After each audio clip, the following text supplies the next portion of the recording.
Mr. Dombret, thank you very much for joining us today at the Campus for Finance.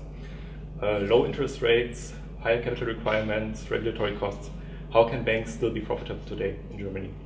The only way to be profitable in banking these days, I think, is that you very much focus on a business model which creates sustainable profits. And this may well lead to the fact that you have to get rid of some of your business lines. You may want to consolidate and think about that in order to bring down cost and make the business more profitable. By no means you can be successful in banking these days without having a very clear-cut, cost-sensitive, return-oriented and client-oriented strategy. Thank you very much for this very clear and concise answer. The second question is, in your opinion, is too big to fail a big problem for the financial markets, and how can it be solved? For everybody in everyday's life, whether you are a private individual or whether you are a corporation, if you fail, you automatically leave the market. Now, given potential contagion effects amongst banks, means that the larger the bank is, the more likely it is too big to fail. This is not good for any economy, that certain asset classes and certain participants in markets simply cannot fail, and that you get to a very, very complicated imbalance of liability and control. Think about it. If you have a situation where the bank wins, the bankers and the bank make money. If the bank loses, the taxpayer pays.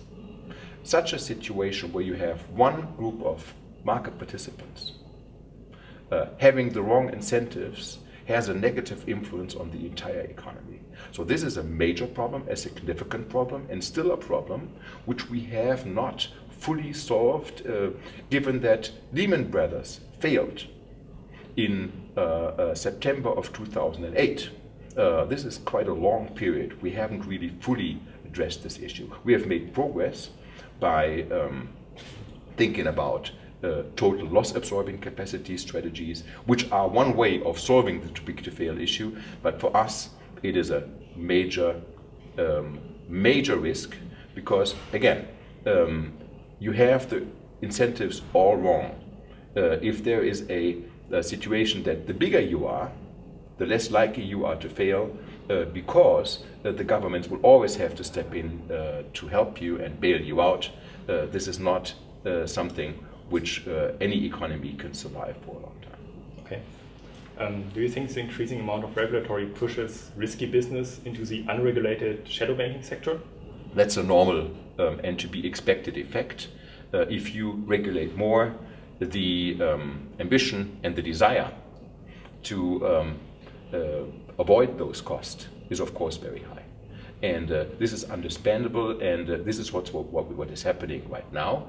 Nevertheless, there is no alternative for lower regulation, because at the end of the day, this crisis, this global financial crisis, started through the failure of Lehman Brothers, which, by the way, was not the largest investment bank of the United States and not the largest investment bank in the world. This failure threatened capitalism and the market economies we know. So it is very important that banks are safe, and that the market has faith in banks, and that the real economy continues to be financed and advised and serviced by banks. So at the end of the day, we have to be aware that the shadow banking system increases. Now, I don't like the shadow banking, how should I say, term very much, because both is wrong. First of all, there are no banks, because they're not regulated as banks, and secondly, it's not really in the shadow. If you talk about shadowy business, it sounds a bit like a mafia type of business, which is by far not the case. So not everything in shadow banking is wrong. If shadow banking means that you focus more on your real banking business and that you outsource types of businesses, that's absolutely fair and understandable and the right thing to do.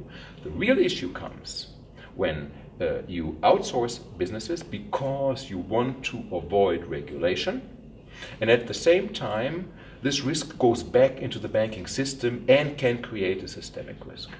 And that's why we have to very, very carefully look what the shadow banking business is doing and how they are, the shadow banking participants, as much as I don't like the term, as to what extent they have an impact and maybe even a systemic impact on banks.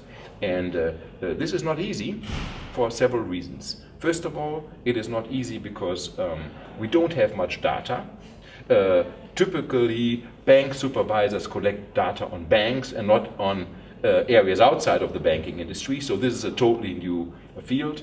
And secondly, it is the typical structure of, let's say, hedge funds not to disclose their investment strategies. So there is also a hesitation in order to share.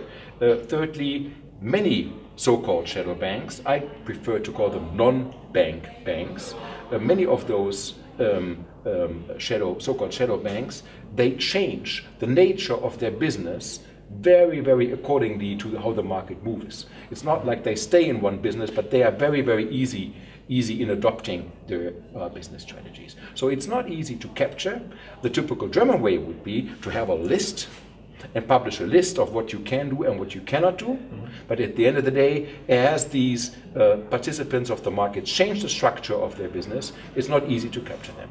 So all in all, we have to be very careful and shed a very, very close light on those participants. Mr. Dombret, thank you very much for your time and your answers. Thanks. Thank you.